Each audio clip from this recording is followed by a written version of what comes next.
everyone, I'm Mrs. Seaman. I'll be reading chapters 37 through 39 in our book, Saving Winslow. All right, here we go. Chapter 37. Can he do that? Louis erupted. What? Can he do that? Can he order us to get rid of Winslow? Louis kicked at the driveway. Who makes those rules? What is the matter with people? Couldn't he at least have looked at Winslow? Wouldn't he have realized that he is not a nuisance? As if in protest, the baby next door cried, and Winslow answered, Yaw! Mrs. Tooley opened her back door and called out, Shut that donkey up! Shut your baby up! Louis's father put a hand in Louis's shoulder. Now, I don't care. That screaming baby is a nuisance. Let's get rid of it. Louis. Stupid people. I hate people. Louis. Chapter 38. You have a donkey? Later that same day, another car pulled up in front of Louis's house.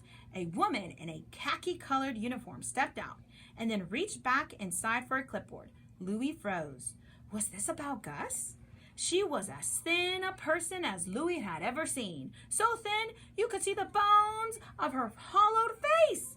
You could see the tendons all in her neck as if she stretched it forward, eyeing the house and Louis. As she approached, Louis saw the badge on her pocket of her shirt. It read, Board of Health. Beneath that was a small photo of the skeletal woman's face and a name, Dolores. You live here? She asked. Her voice was crackly, as if it might disintegrate in one moment. Yes. Your parents' home? Yes. Dolores checked her clipboard. You have a donkey? Yes. Dolores tapped her clipboard with her pen and shook her head. Can't have a donkey here. It's only a little one, no bigger than a dog. From the backyard, sensing the stranger, Winslow let out a loud, croaking, honking, Eeraw, Eeraw. Oh my, that sounds like a donkey, all right. Dolores started down the driveway toward the Winslow's pen as he continued to bray loudly and obnoxiously. Can't have donkeys here, Dolores repeated. Health hazard. But he's very healthy, Louis said. Want to pet him? Oh no. No, I do not. Health hazard. Her dark eyes were like tiny marbles set back in her eye sockets. Ticks, fleas, fungi, not to mention the bacteria in the feces. It was difficult to hear over Winslow's loud protest. In the what? Louis asked. The feces. The poo. What is your procedure for dealing with the feces? Winslow did not like this stranger. His mouth was right up against the fence, yelling at her. From next door came the sound of the crying baby and the unmistakable voice of Mrs. Tooley. Shut that thing up! Shut it up now! Ah, Dolores said, complaints. I need to speak to your parents. She turned to the house and knocked on the door. Louis stayed outside as if she spoke with his parents. Maybe she was only doing her job, he thought, but she didn't even seem to notice how cute Winslow was. She didn't know that he had struggled to survive, nor that he could be gentle and loving. She didn't notice that he had no ticks or fleas or fungi. She didn't care. Louis hoped he would never have a job like hers. But if he ever did, if he was forced, say, to have a job like that, he would look at the animal in the eye and he would kneel beside it and he would listen to the boy or the girl who was with the animal, and he would never be cruel or cold or dismissive of the boy or girl or animal. Chapter 39. Follow me. Louis had never been to Nora's house. He knew what street she lived on and that it was a short one, but he did not know which house was hers. Winslow, wearing a new halter, was at his side.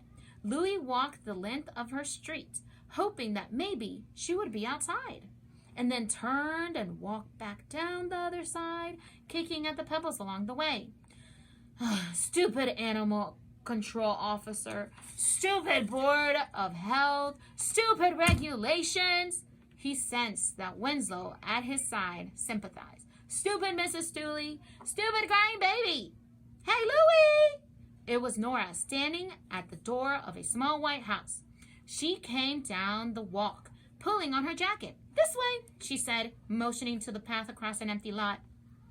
Nora pushed to stroke Winslow's head and to let him slobber on her sleeve, and then she led the way through the lot and on out onto a narrow dirt road. It's a shortcut. Been here before? Louis was disoriented. No, I don't think so. Where does it end up? Follow me, you'll see. There were not many houses along the dirt road. Most were small and old, some were trailers, and some abandoned. You've never been here? Nora asked. I don't think so. Maybe a long time ago. I don't know. Where does it end up? The dump. Oh, and then the main road is on the other side? Yes. They were not far along when Winslow stopped, alert and brayed loudly. A dog chained to a tree in one of the yards barked ferociously in return. Winslow strained at the halter and continued to bray, unleashing furious diatribe of erps and arps and onks. A man came out of the house and smacked the dog with a newspaper. Get that donkey out of here, he yelled. Go on, get a move on. Sorry, Louis said. I never heard him like this. The man shouted, donkeys and dogs don't get along. Louis and Nora managed to steer Winslow away and down the road. Wow, Nora said, that was ugly. Scared me a little bit, Louis admitted, but I think Winslow was trying to protect us. Definitely not going by that place again. They decided to carry on to the dump and then return by the main road. But then they reached the road. Louis suggested they continue to Uncle Pete's farm. Nora put her hands to her chin. I don't know. How far is it? Not real close, but not too far. That's not real helpful, Louis. Come on, you'll like it. I might not. I don't guarantee I'll like it, but you might.